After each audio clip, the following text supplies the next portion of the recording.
ఈరోజు ఉదయం 9 గంటలకు ఆ సమయంలో గరిడేపల్లిలోని పొనుగోడు ఎక్స్ రోడ్ వద్ద ఇది ఒక విచిత్రమైన కేసు. ఇది సోషల్ మీడియాను ఉపయోగించుకొని జరిగినటువంటి నేరాలకు సంబంధించినటువంటి కేసు. ఇది ఈరోజు ఉదయం 9 గంటలకు గరిడేపల్లి మండలం పొనుగోడు ఎక్స్ రోడ్ వద్ద మేము వాహనాల తనిఖీ చేస్తుండగా అరైవ్ అండ్ అలైవ్ అనే ప్రోగ్రాంలో భాగంగా వాహనాల తనిఖీ చేస్తుండగా ఈ కారులోనే వాళ్ళు ఇద్దరు వ్యక్తులు సస్పెక్ట్గా వస్తూ ఉన్నారు. కారు యొక్క నెంబర్ కూడా కనిపించకుండా ఉంటే మేము అనుమానించి ఆ కారును ఆపి వాళ్ళ దగ్గర చెక్ చేయగా వాళ్ళ దగ్గర 1,20,000 రూపాయల నగదు, ఒక 2 సెల్ ఫోన్ దొరికినాయి. ఆ సెల్ ఫోన్లో మేము తనిఖీ చేసి చూడగా అది ఒక ఫేక్ అంటే డౌన్లోడ్ చేసుకున్నటువంటి ఫేక్ ఫోన్పే అందులో ఉన్నది. దీని గురించి విచారణ చేసి వాళ్ళని మాట్లాడగా వాళ్ళు ఈ 10 రోజుల కాలంలోనే 10 రోజుల కాలంలోనే హుజూర్ నగర్లో 2 ప్రాంతాలలోనూ మరియు గరిడేపల్లి పోలీస్ స్టేషన్కి ఎదురుగా ఉన్నటువంటి కిరాణం షాపులోను మరియు మఠంపల్లి, త్రిపురారం, మిర్యాలగూడ అండ్ మేలచెరువు ఈ ప్రాంతాలలో వీళ్ళు ఈ యొక్క సెల్ ఫోన్లో వీళ్ళు ఏం చేస్తారంటే మొదటగా క్రోమ్లోకి వెళ్ళిపోయి సెల్ ఫోన్లో ఫోన్పే పేక్ అని ఒకటి ఉంటుంది, దాన్ని డౌన్లోడ్ చేసుకుంటారు. డౌన్లోడ్ చేసుకొని ఎక్కడైతే మనకు ఈ షాపులలో ఎక్కడైతే మనకు ఈ యొక్క స్కానర్ అయితే ఉంటుందో స్కానర్లో పెట్టంగానే దానిలో అమౌంట్ కొట్టంగానే వాళ్ళకు వెళ్ళిపోయినట్టుగా బ్లూ టిక్ వచ్చేసి సౌండ్ కూడా వస్తుంది.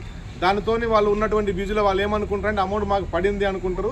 వీళ్ళు ఆలాప్సడంగా అక్కడ నుంచి వెళ్ళిపోవడం జరుగుతుంది. ఆ విధంగానే గరిడేపల్లి పోలీస్ స్టేషన్కి ఎదురున్నటువంటి కిరాణం షాపులో వీళ్ళు ఒక 26,000 రూపాయల బిల్లు అన్నీ కూడా కిరాణం వస్తువులు కొనుగోలు చేసినారు. కొనుగోలు చేసి కారులో ఒక వ్యక్తి రెడీగా ఉంటాడు, వచ్చి సరుకులంతా కూడా కారులో వేసుకొని ఈ ఫోన్పే కొట్టినట్టుగా అతను చూపించేసి అక్కడి నుంచి పారిపోవడం జరిగింది. అదేవిధంగా హుజూర్ నగర్లో కూడా 2 ప్రాంతాల్లో కూడా అదేవిధంగా చేయడం జరిగింది. మఠంపల్లిలో సిగరెట్ ప్యాకెట్లకు సంబంధించి అక్కడ కొనుగోలు చేసి సేమ్ ఆ ఫోన్పే ద్వారా చేసినట్టుగా ఈ విధంగా మొత్తం కలిపి 1,20,000 రూపాయల నగదుని వాళ్ళు ఈ ఫోన్పే ద్వారా కొట్టినట్టుగా వాళ్ళు చూపించడం జరిగింది. ఈరోజు మనం పట్టుబడిలో దొరికిన తర్వాత వాళ్ళ దగ్గర సేమ్ అమౌంట్ 1,20,000 రూపాయల అమౌంట్ను మనం క్యాష్ తీసుకోవడం జరిగింది. అదేవిధంగా సెల్ ఫోన్లో కూడా తీసుకోవడం జరిగింది.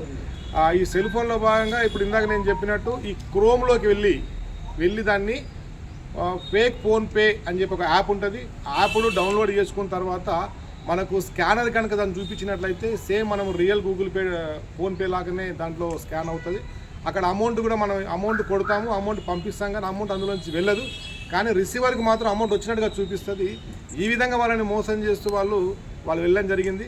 వీళ్ళిద్దరు కూడా ఒక అతను వచ్చేసి జగ్గయ్యపేట అతను, ఇంకొక అతను వచ్చేసి జగ్గయ్యపేట, కానీ అది ఇంతకుముందు మిర్యాల కూడా పోయి జగ్గయ్యపేటలో ఉంటున్నారు. ఈ ఇద్దరు కూడా వాళ్ళు అక్కడ ఇద్దరు దోస్తులు వాళ్ళు చేసేటువంటి క్రమంలో వాళ్ళకు కొద్దిగా వెళ్ళక ఈ విధంగా చేద్దాం, ఇది సులభంగా ఉందన్న ఉద్దేశంతో వాళ్ళ యొక్క దీన్ని ఎంచుకోవడం జరిగింది. కాబట్టి ఈరోజు మనం అందరం పట్టుబడి చేసినాము. అందరూ కూడా చెప్పేది ఏంటంటే సులభంగా మనకు ఉన్నటువంటి బిజీ లైఫ్లో మనం మోసాలు చేయడం చాలా ఈజీగా జరుగుతూ ఉంది. మన గూగుల్ పే కూడా చాలామంది వచ్చేసి నేను 40,000 రూపాయలు నేను గూగుల్ పే కొడితే మీరు నాకు క్యాష్ ఇవ్వండి అర్జెంటుగా ఉందని చెప్పడం ద్వారా కూడా మనల్ని కొడుతూ ఉన్నారు. వాళ్ళు 200, 300 ఆశ చూపిస్తారు వీళ్ళు. దయచేసి ఇలాంటి మోసాలకు కూడా పోవద్దు. రెండోది ఈ మధ్యకాలంలో ఇక్కడ కూడా బంగారు బిస్కెట్లు అని చెప్పిన దాని మీద కూడా మిత్తిల రూపంలో కూడా చేస్తూ ఉన్నారు. వీటికి కూడా ప్రజలు మోసపోవద్దని చెప్పని మీకు మేము దీని ద్వారా తెలియజేయడం జరుగుతూ ఉంది.